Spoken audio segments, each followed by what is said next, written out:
Olá, estamos iniciando mais uma edição do TV Brasilagro, programa produzido pela STZ TV UHF, canal 59, Sertãozinho, estado de São Paulo.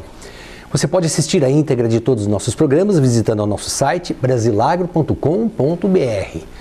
No mesmo site você se inscreve para receber todos os dias e gratuitamente ao Clipe em Brasilagro, com as notícias nacionais e internacionais de agroenergia, biocombustíveis, bioeletricidade e notícias de todas as cadeias produtivas do agronegócio. Se você tiver alguma sugestão, converse conosco através do e-mail tv@brasilagro.com.br. O programa de hoje foi gravado durante a realização do Fórum Brasileiro de Finanças e Economia do Agronegócio, promovido na última quarta-feira no Centro de Eventos da USP, em Ribeirão Preto. E nós temos aí nada menos do que 6 entrevistados. No primeiro bloco, nós vamos apresentar a entrevista com o jornalista Luiz Nassif, que foi o protagonista da palestra de abertura do evento, e uma palestra muito concorrida porque ele trouxe informações importantes sobre os cenários da economia brasileira e internacional a partir da eleição de outubro. É interessante que o telespectador vá se familiarizando com as mudanças que devem ocorrer a partir já de 1º de janeiro de 2015. Luiz Nassif também, nesse evento realizado em Ribeirão Preto, estimulou a criação de um movimento que busque formar um conjunto de lideranças para iniciar um processo de retomada dos investimentos na cadeia produtiva sucroenergética. Nosso segundo entrevistado é o secretário de Desenvolvimento Econômico da cidade de Piracicaba, Tarcísio Ângelo Mascarim.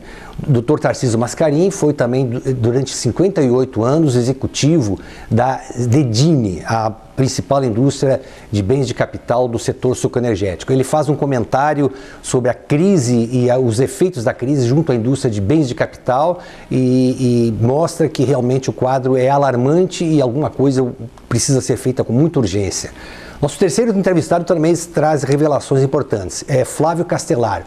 Flávio Castelar é o coordenador do APLA, o Arranjo Produtivo do Etanol, e é o executivo responsável pelo desenvolvimento e abertura de mercados no exterior, principalmente mercados da indústria de bens de capital. Ele revela que a indústria brasileira de bens de capital perde competitividade no exterior e, pior, que empresas do exterior estão invadindo o Brasil para oferecer seus serviços de engenharia, serviços também de produção de máquinas e equipamentos para as usinas. É um mercado que torna-se cada vez mais fechado para a indústria brasileira de bens de capital.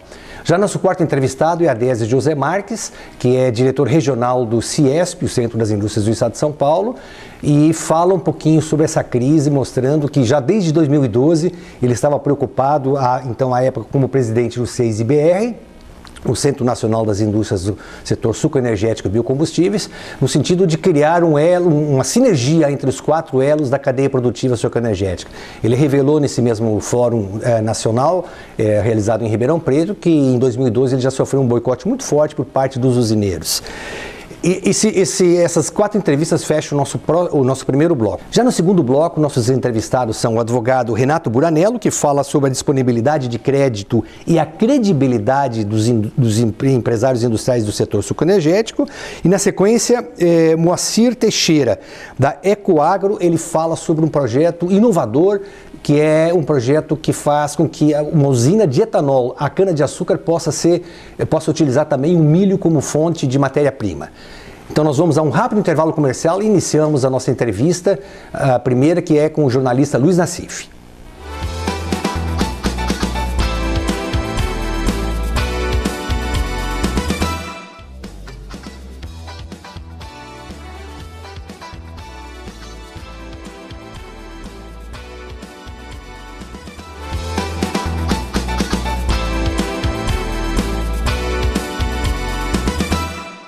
O senhor veio a Ribeirão Preto, esperava uma recepção às suas ideias do tamanho que foi essa de hoje, na manhã de hoje aqui em Ribeirão Preto? Eu fiquei muito satisfeito, né, porque o papel nosso aí é levantar algumas sementes quando vê que tem chance de brotar. Então a receptividade foi muito boa, espero que consiga aproveitar aí, que eu tenha sido útil aí. De que maneira o setor sucroenergético pode superar essa crise? Então, pelo que a gente sente aqui, é um setor, apesar da relevância dele, é um setor que, se você for ver em termos de futuro do país, é um dos pilares aí da próxima etapa de desenvolvimento industrial e agrícola, porque ele pega as vantagens da agricultura, com a agregação de valor da indústria e tudo. Agora, é um setor muito disperso, né? Ele teve muitas mudanças nos últimos anos que quebraram a espinha vertebral dele. Então, você não tem lideranças claras, você tem muita dispersão de esforços, né? O que eu sugeri aqui é que se junte todos os esforços em algum centro aí que consiga consolidar as associações e tudo para um plano de governo.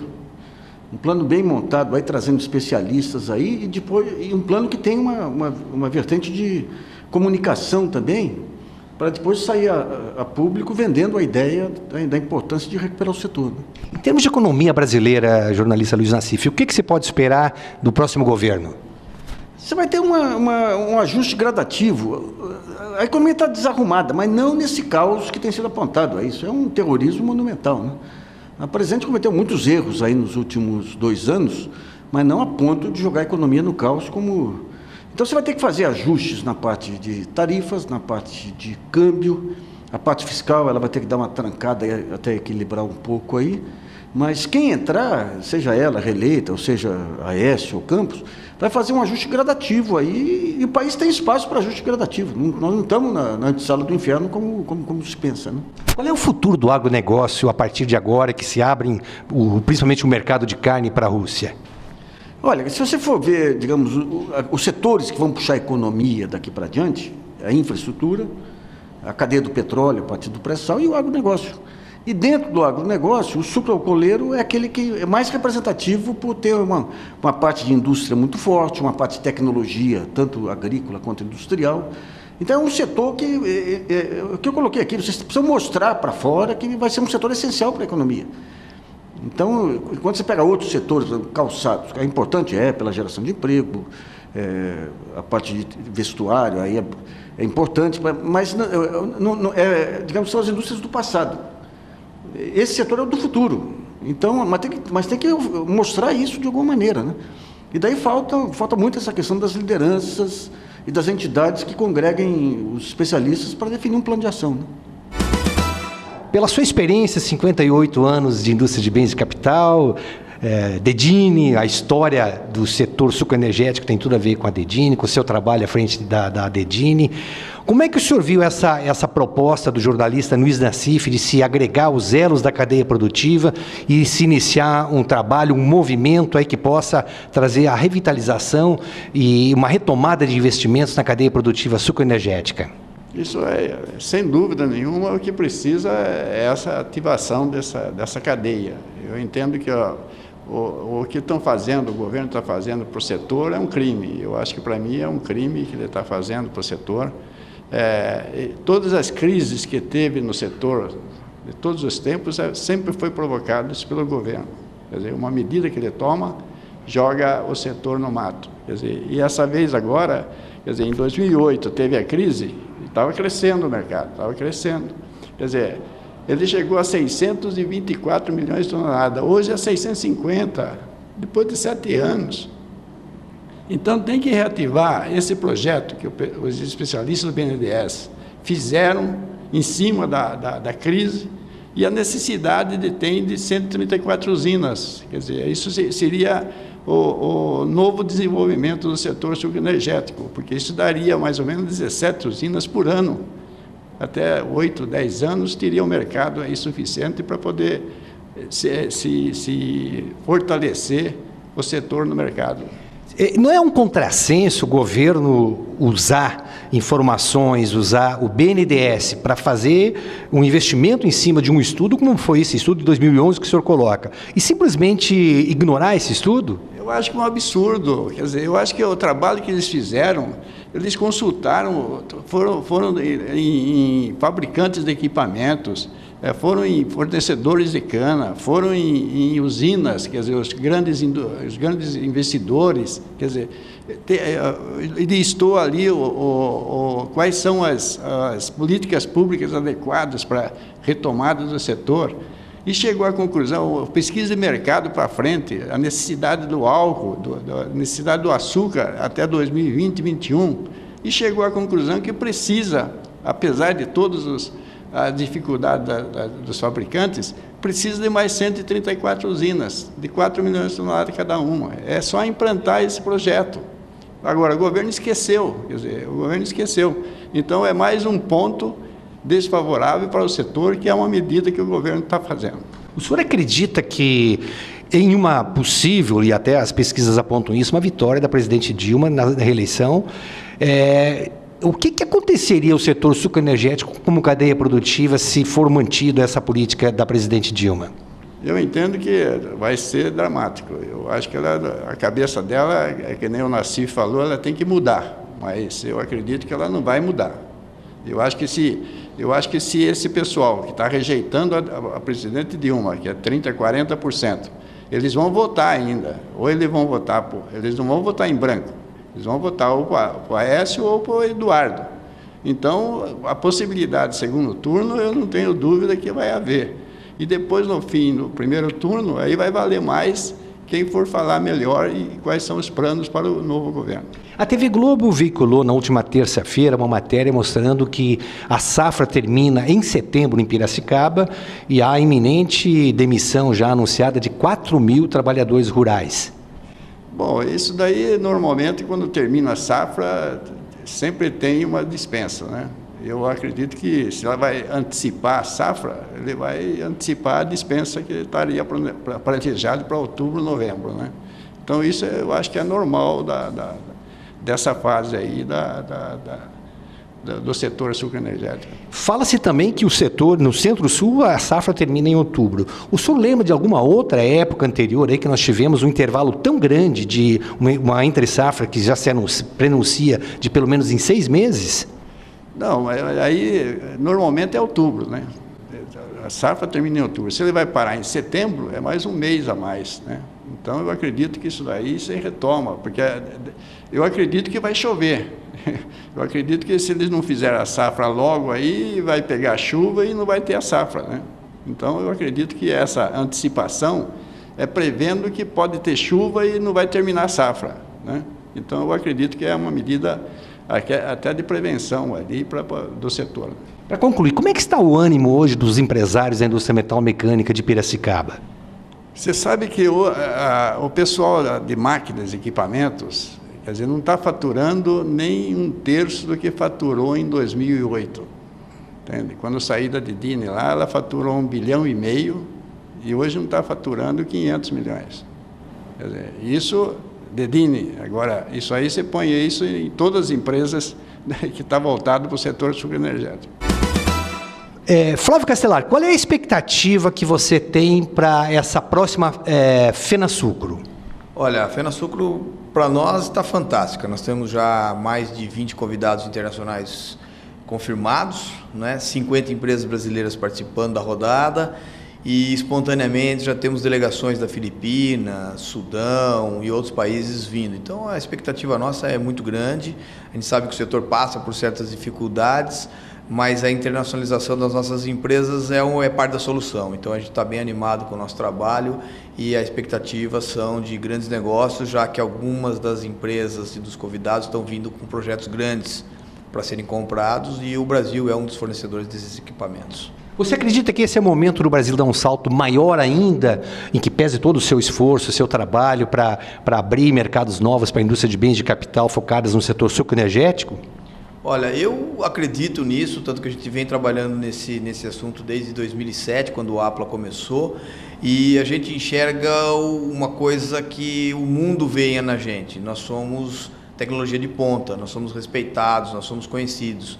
Então, eu acho que a gente tem que aproveitar isso aí, né? Isso aí não é um ganho da indústria de base brasileira, mas é um ganho para o Brasil, né? Levar o nome do Brasil lá fora em alguma coisa que a gente é bom, né? Então, eu vejo a gente com a cana-de-açúcar igual ao futebol, a gente é respeitado, mesmo tendo a infelicidade na Copa, a gente continua. Então, eu vejo como com bons olhos, o mundo está crescendo, a cana-de-açúcar no mundo está crescendo, né? O consumo de açúcar vem crescendo e a bioenergia ainda não foi descartada pelos países como alternativa ao combustível fóssil. Então, eu acho que a gente tem um grande mercado lá fora, depende de muito trabalho, de muito apoio e de união das empresas. O que falta, o que poderia desentravar um pouquinho mais esse mercado para as indústrias de bens de capital do Brasil?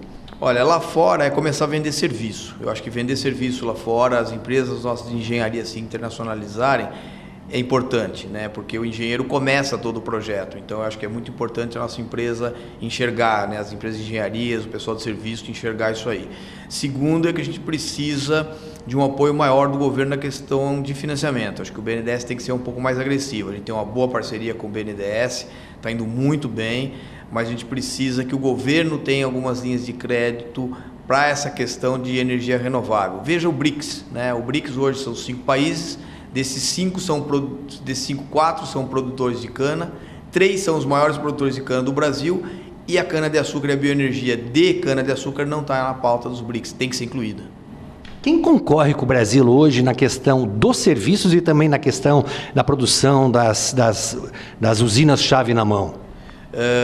Questão de indústria, usina chave na mão, a gente tem uma concorrência com a Índia, né? Equipamentos isolados com diversos países. A China está começando a despontar com alguns equipamentos. Eu começo a escutar equipamento chinês para a produção de açúcar, inclusive centrífuga e alguma coisa nesse sentido, caldeiras. Na parte de serviço, por incrível que pareça, os indianos continuam, sul-africanos, cubanos, colombianos. Quer dizer, eu viajo o mundo todo, como você sabe, e eu encontro nas usinas desses países técnicos e engenheiros de diversos países. Dificilmente eu encontro um brasileiro. Então eu acho que a gente tinha que começar a pensar nisso aí, né? Porque se você está lá fora, se você conhece a tecnologia do seu país, é o que você vai ofertar. Nós estamos deixando então de aproveitar janelas de mercado? Eu acredito que sim. Quando a gente começa a conversar na questão de serviço é um bem difícil de você mensurar quanto ele vale, porque é técnico, é engenharia, né? Então eu acho que a gente tem muito campo para crescer nessa área de serviço. Eu tenho conversado com algumas empresas de engenharia e, por incrível que pareça, empresas de engenharia africanas ou de outros países têm interesse em fazer joint venture com a gente, trabalhar em conjunto com empresas de engenharia brasileira. Quer dizer, é uma grande oportunidade para nossas empresas. E com isso, toda a indústria de base, toda a parte de tecnologia, máquinas e equipamentos vão junto, né? Ao mesmo tempo, nós estamos vendo aí, de uma maneira até preocupante, a chegada de fabricantes de bens de capital estrangeiros para atender o mercado brasileiro. Isso aí é uma coisa que me preocupa. Eu venho falando isso aí já há uns 2 ou 3 anos, conforme a crise foi se acentuando aqui no Brasil. E o que está acontecendo? A crise chegou na indústria de base. A indústria de base nossa acaba fechando, desativando, dispensando o pessoal. E quando der o ciclo do retorno do setor, quem que vai atender esse setor? Quem vai atender as nossas usinas quando elas voltarem a ser rentáveis ou o setor sobreviver? Porque um setor de 8 milhões de hectares de cana com 400 usinas não acaba do dia para a noite, só se vier um tsunami. Então, quer dizer, esse setor ele vai ser rentável uma hora, com política do governo ou sem política do governo, ele vai ter que sobreviver. E a hora que precisar essas máquinas e equipamentos, quem vai fornecer? O estrangeiro está vendo essa abertura e está começando a vir e vai competir diretamente com a gente e com custos de produção, às vezes bem inferiores, por conta de políticas dos governos, de câmbio, ou que seja leis trabalhistas, que dos outros países são muito mais flexíveis que do nosso. Adésio, a sua participação nesse primeiro Fórum Brasileiro de Economia e Finanças do Agronegócio foi, como sempre, foi uma participação muito, muito importante que arranca aplausos da plateia. E você deixou muito claro que o governo que aí está é um governo que não está trazendo nenhum benefício para a cadeia produtiva sucroenergética. Eu queria que você fizesse um resumo de como é que você vê essa crise e a origem dessa crise que nós estamos atravessando no setor sucroenergético. Bom dia, Ronaldo, né? Todos nossos telespectadores. Na verdade, eu nem diria que esse governo está trazendo ou não benefícios. Eu nem gosto de dizer essa palavra, porque tem muita gente que deturpa ela e acha que a gente, de repente, quer vantagens ou etc. A verdade é que no caso, nós estamos falando do setor sucroenergético, mas eu acho que esse governo que está aí não está fazendo nada, não é só para o nosso setor, não está fazendo nada para nada para o Brasil. Eu, particularmente, acho que o Brasil não tem governo. Eu acho que o Brasil está sem mando. né? Não tem liderança. A gente vê o circo pegando fogo, não vê ninguém com um balde d'água na mão, não vê uma liderança governamental vir na televisão e explicar, olha gente, está acontecendo assim, assim, assado, por causa disso. Tem ajustes que têm que ser feitos, porque então portanto vai acontecer assim, assado, enfim. O que o ex-presidente Lula fazia. E a partir do momento que ele fazia isso, ele trazia tranquilidade para a população, passava mais segurança para os empresários, para os investidores, e a economia girava. A partir do momento em que você vê que não, na verdade você não vê, você não sabe o que é que está acontecendo, o que pode acontecer, fica todo mundo acuado, né? Então isso é ruim, porque a pior coisa que existe, né, no mercado de business, na economia, são as incertezas, porque na incerteza o investidor breca, o investidor para. Então, a minha fala foi mais nesse sentido, na verdade. É público e notório que o setor sucroenergético está abandonado, que desde o primeiro momento que a presidente Dilma assumiu o governo, ela deu as costas, né, para o setor. Um setor tão importante, é importante o telespectador saber, é uma cadeia produtiva muito importante para o nosso país, né? Você pega aí, pelo menos há 5 anos atrás, quando nós assumimos a presidência do Centro das Indústrias, nós tínhamos naquele momento em torno de 430, né? Pouco mais, um pouco menos talvez, usinas, né? 80 mil fornecedores de cana, 4 mil indústrias, né, de máquinas, equipamentos, né, indústria de bem de capital, serviços, insumos, né, transportes, enfim. Então, 4 mil, né, indústria dessa ramo, 2,5 milhões de trabalhadores que, enfim, isso há 5 anos atrás praticamente. Hoje não é mais nada disso. Todos esses números que eu falei não existem mais. Então, o que eu pedi ali, eu acho que o setor tem que se unir e cobrar do governo. Olha, isso tudo aqui interessa não para a nossa nação? É importante ou não? Se não for, vamos fechar as portas e vamos vender coco na praia, lá, sei lá. O jornalista Luiz Nassif, ele propôs a criação de um grupo que unisse todos os elos da cadeia produtiva sucroenergética para enfrentar essa crise com propostas que possam trazer um clima de retomada de investimentos na cadeia produtiva do setor. Ponto. As últimas notícias são, nos últimos 6 anos, 300 mil postos de trabalho extintos no setor da cana.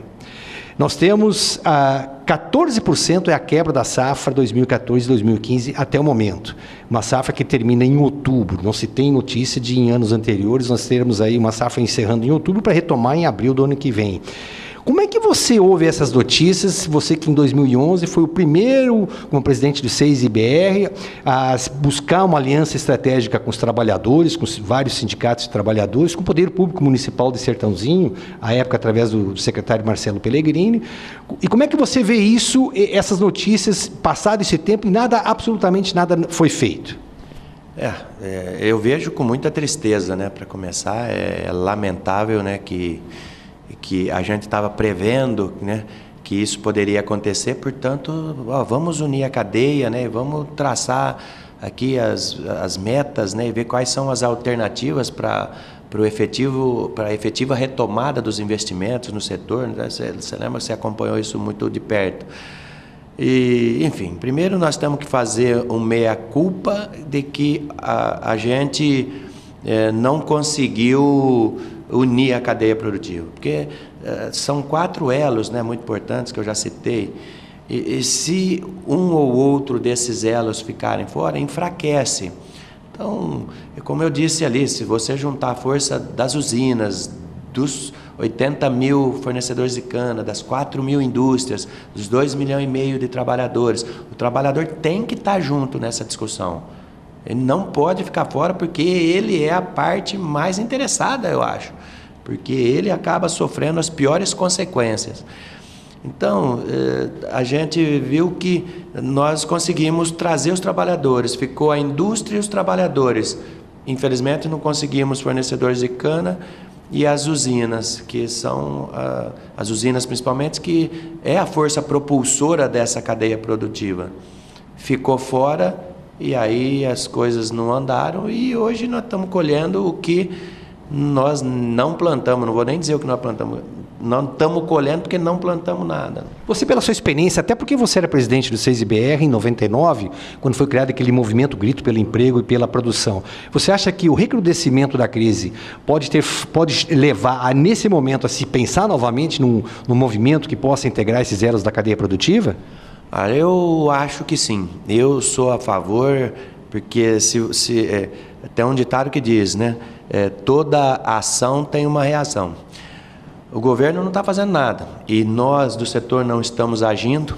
Agora, quero deixar bem claro, eu acho que o movimento que tem que ser feito tem que ser um movimento, eu acho que talvez nem precisa juntar muita gente, mas representantes, alguns bons, né, números, né, de representantes de cada elo dessa cadeia, ou seja, das usinas, dos plantadores de cana, das indústrias, dos trabalhadores, e junto realmente definir, primeiro que não adianta fazer manifesto sem você fazer uma proposta. Então, juntos, né, promovermos, né, elaborarmos uma proposta, né, uma bela proposta de recuperação para a retomada, né, dos investimentos do setor, e todos esses 4 elos juntos, né, essa equipe, ir até Brasília e sentar com a presidente da República.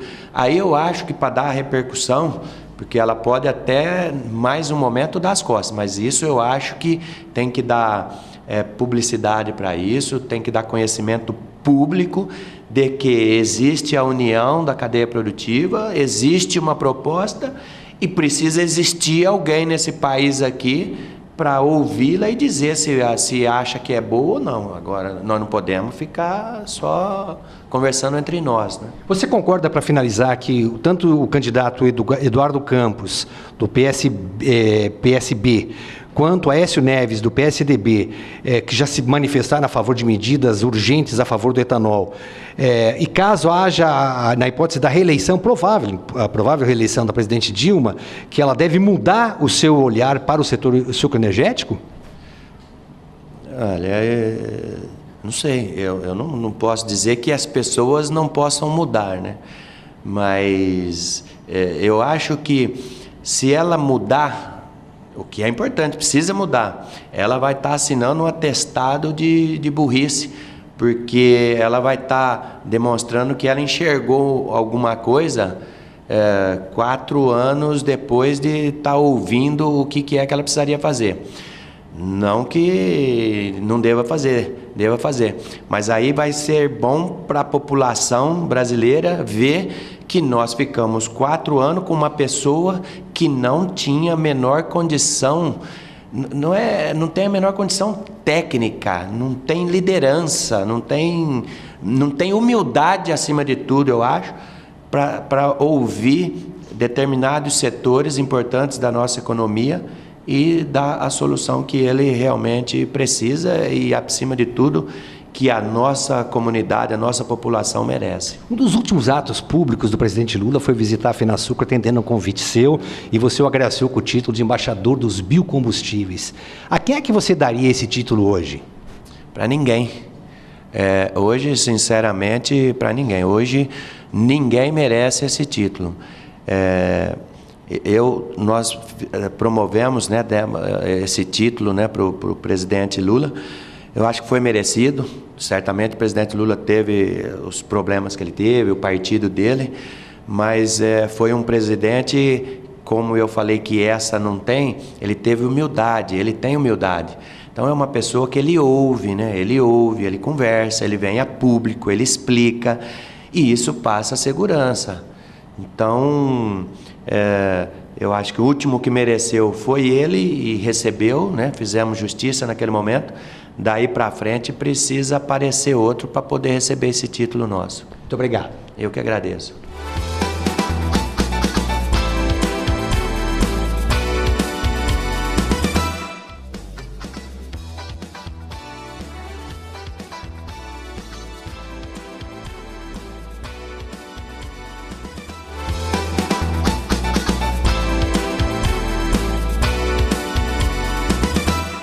No Doutor Renato, essa crise que tomou conta da cadeia produtiva sucroenergética, que vem se agravando, ela afastou a concessão de crédito aos usineiros? Acredito que sim. Do ponto de vista estrutural hoje, como eu comentei agora no nosso painel, você vê um afastamento do mercado bancário bastante drástico, assim. Você tem condições também externas, balanços do banco, tem regramento, regulação nacional, internacional, que também, de certa forma, foram arrochados. Agora, para o setor, dentro da circunstância de médio prazo, sem nenhuma política clara em relação à precificação, melhoria das margens aí, comerciais, realmente o mercado bancário tem se afastado. Como eu disse, tem uma lacuna aí. Você vê grandes operações em nível corporativo dos bons grupos, ou que tem um avais das multinacionais, e você vê lá o pequeno produtor aí com as linhas específicas e tal, plano de safra, isso tudo vem bem. Quando você olha para o middle, para a média empresa, para as unidades isoladas, vamos dizer assim, não pertencentes a grupos, né, empresariais, elas vão sofrer bastante. Está num período bastante apertado. O setor produtor, ele se queixa de falta de políticas públicas. O governo, por sua vez, reclama de falta de cumprimento de compromissos. A academia, o professor Marcos Fava Neves, à frente da FEA Ribeirão Preto, USP, ele diz que a crise ela pode ser dividida, pode ser acreditada 70% ao governo e 30% aos empresários. A gestão nas usinas também tem prejudicado numa avaliação técnica para a concessão de crédito? Essa questão da gestão e governança corporativa das unidades industriais no sucroalcooleiro, ela é histórica. Só que ela só melhorou. Aquela história, quando você pega uma fotografia, ela é estática. Você tira agora e fala, nossa, mas não é aquilo que eu queria. Mas então volta um pouco a foto e vê o que evoluiu. E quando você faz isso, você vê que a evolução é brutal. Mesmo grupos familiares, também como foi dito ali no painel, eles realmente se profissionalizaram. Eles estão trazendo essa transparência e uma melhor gestão. Agora, se o governo também acha, quer dizer, que com essa forma de planejamento colocado aí, e ainda influenciando com políticas negativas do setor, ele vai forçar uma melhoria de gestão, eu acho que ele está enganado. Eu acho que são pilares, você tem uma infraestrutura que você coloca para o mercado operar e andar sobre essa infraestrutura, e aí, é claro, você tem adaptações e melhorias e vai buscando isso ao longo do tempo. No momento onde você mexe em fatores como preço, influenciando preços, a forma de comercialização, o mix de comercialização, a política externa de abertura de mercados, e tirando o apoio em relação a isso, eu acho que aí realmente você tirou o chão e deixou sem qualquer apoio, e não vai haver essa evolução querida. Talvez seja o corte foi muito fundo, foi muito profundo em relação ao que talvez se quisesse buscar. Para mim é um momento de reflexão mais profunda. Ela não é só circunstancial, como eu disse, ela é estrutural. Precisamos de uma política de Estado para o setor. Não é o governo A ou o governo B. É dizer o seguinte, é uma matriz energética importantíssima, única no mundo, limpa. O Brasil é o seu melhor fornecedor, né? Então, se o planejamento olhar para isso, a gente vai encontrar muito valor positivo em relação a isso. Está faltando política, sim, concordo com o Marcos Fava, 70% tem que ser debitado a isso. De que maneira se poderia resolver o problema do endividamento do setor sucroenergético e que tempo deveríamos esperar que pudesse ser levado para resolver essa crise? Então, nitidamente há planos aí que foram colocados no passado que reajustaram essa questão de endividamento. De novo, dentro de um ciclo, como a gente tem passado desde 2008, 2009 para cá, isso só foi de novo colocado à mesa e é um prato difícil de digerir. Agora, precisa ter apoio, eu concordo, e ao mesmo tempo é uma coisa que eu vou defender bastante, aí também tem uma divisão. Eu acho que a gente tem aí um percentual também grande de maior participação, vamos dizer, no mercado privado. A gente tem que estabelecer dentro desse novo planejamento condições para a cada dia mais depender menos, né, de linhas oficiais, de planos específicos e tal. Eu acho que é rearranjar, olhar o passado e a partir daí falar assim, agora o jogo está com regra clara, sabemos quem vai jogar e onde entra o gol. Então, nós precisamos fazer isso. Esse momento ainda não chegou. a posição atual aí de governo não deixa claro e, portanto, não coloca à mesa, não oferece aos players do mercado nenhum planejamento mínimo. Quando você vai entrar num quarto escuro, você pensa duas vezes em fazê-lo. Parte expressiva dos produtores tem se queixado que planos anunciados pelo governo federal, com a ajuda do BNDES, como o ProRenova, como o plano também de estocagem de etanol, são projetos anunciados, mas que acabam não beneficiando a quem mais precisa. Eu tenho ouvido muito isso também e eu entendo, e analisando as condições de concessão, você nota que estão afastados de uma realidade. O que eu quero dizer é, poucos vão tomar e talvez aqueles que tomem não precisem tanto. Quem precisa mais, de fato, não está cumprindo a exigibilidade. Está faltando um pouco de reflexão sobre a situação atual dentro das condições que esses participantes apresentam. Portanto, vai ter que haver, para uma maior eficiência dos programas, uma flexibilização dessas regras. A indústria de bens de capital também sofre, talvez até de forma diferente, essa crise, porque ela sofre em função da inadimplência das usinas. Como é que essa indústria de bens de capital poderia ter acesso a crédito também, uma vez que ela tem um passivo muito grande para receber por parte das usinas, que não pagam, e, por outro lado, elas não têm um mercado para poder crescer? Também equação difícil. Você vê a falta de planejamento, né? Quando a gente teve o boom de expansão do setor, com o apoio do governo Lula, o que aconteceu? Tinha fila nas indústrias de base. Você esperava 2, 3, 4, 5 anos para receber teu equipamento industrial, teu parque, a montagem do parque industrial. E agora você vê o contrário. Como é que hoje está esvaziando, quebrando empresas, quebrando cidades ligadas a esse setor? É que alguma coisa faltou no meio do caminho. Alguma ineficiência, alguma falta de gestão aí no caso, como sempre é citado, pode haver. Mas o que não dá para esconder é que o planejamento de médio e de longo deixou de existir.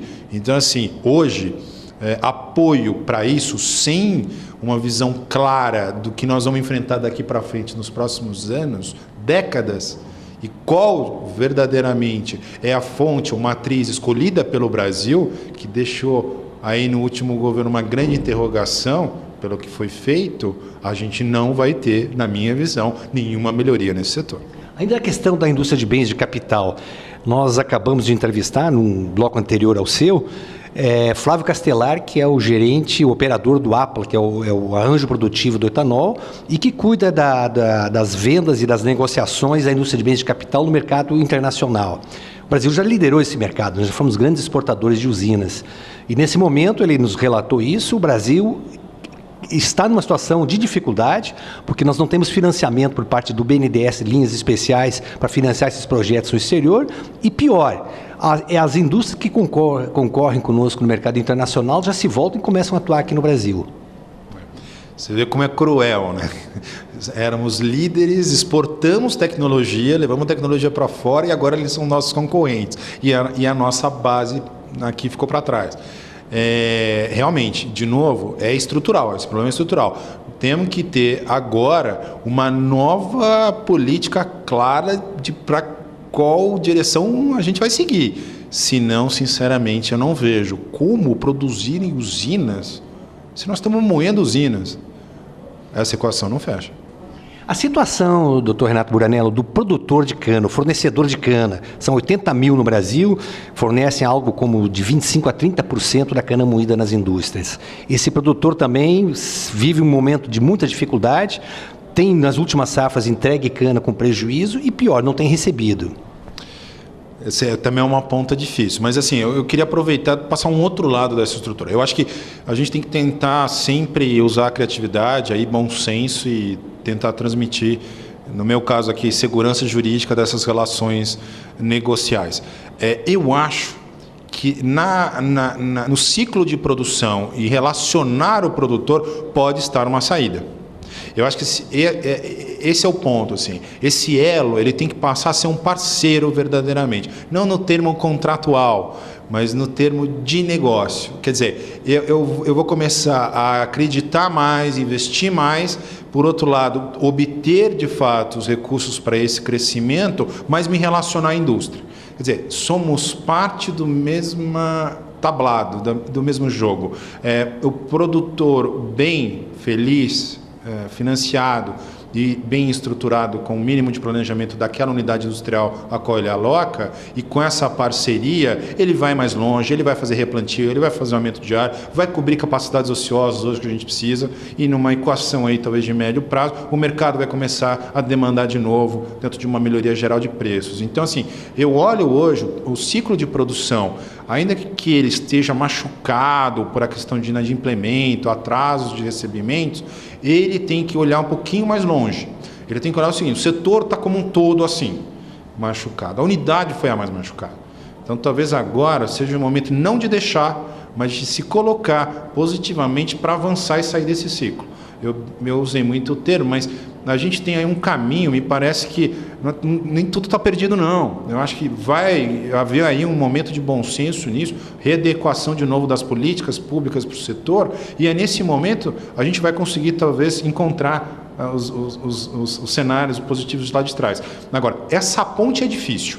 Dentro dessa ponte, o produtor é peça-chave para caminhar até lá.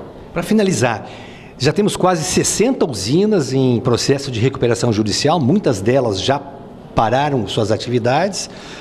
Nós temos 60 outras usinas que deixaram de moer. Como é que o senhor enxerga esse quadro de diminuição de unidades de moagem? É isso aí, a gente tem visto mesmo e tem preocupado bastante. O processo de recuperação judicial não tem sido solução. Nitidamente acaba caindo para um fechamento, uma venda de ativos e tudo mais. Mas nós não podemos esquecer, assim, o mercado é bem transparente em relação a isso. É necessária uma readequação. Algumas unidades vão morrer. Para que até você tenha, a partir desse ciclo, então, vamos dizer, a melhoria para o conjunto que fica. Talvez uma nova onda de concentração por aí, né, uma reestruturação, cooperações entre as unidades e tal, para ganho de eficiência.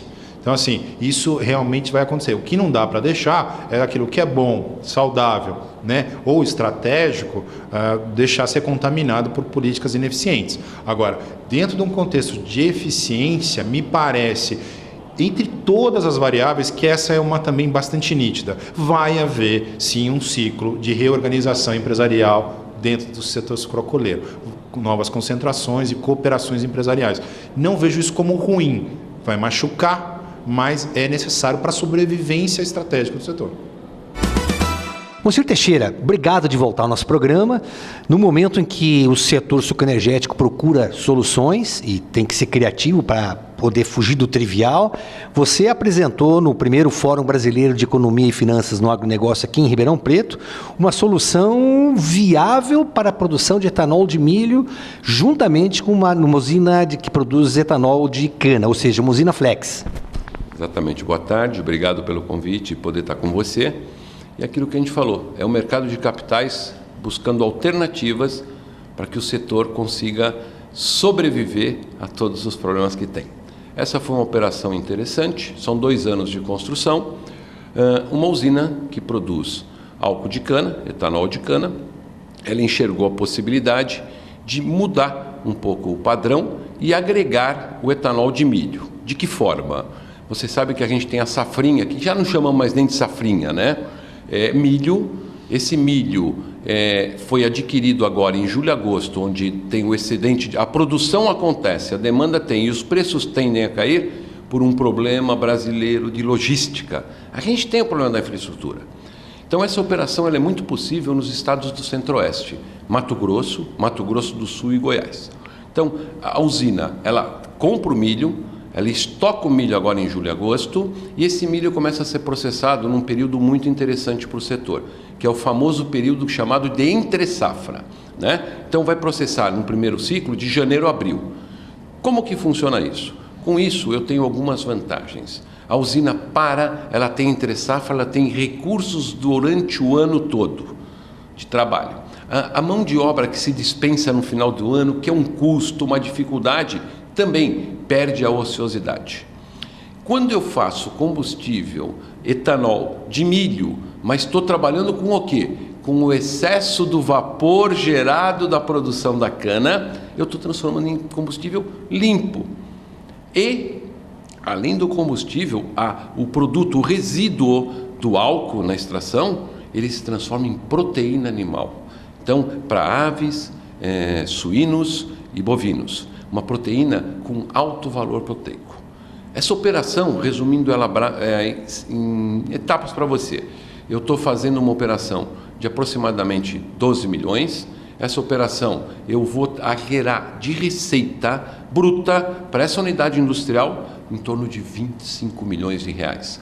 Recurso que ele gera 85 milhões dentro da safra. Então você está agregando valor, você está fazendo uma usina trabalhar durante um período, você está gerando riqueza no local e com isso você está fazendo um equilíbrio melhor. O preço de equilíbrio entre a saca do milho e o preço do álcool, eu faço a relação de R$20 por saca de milho com 1,20 o preço do litro do álcool sem imposto. Se isto é verdadeiro e para implantar o projeto são 25 milhões, em 3 anos esse projeto se paga. Então eu acho que essa, vamos chamar, criatividade do mercado, junto à busca incessante de soluções para o setor, né? E mais que isso, gerar riqueza dentro dos locais de trabalho, é o que a gente buscou.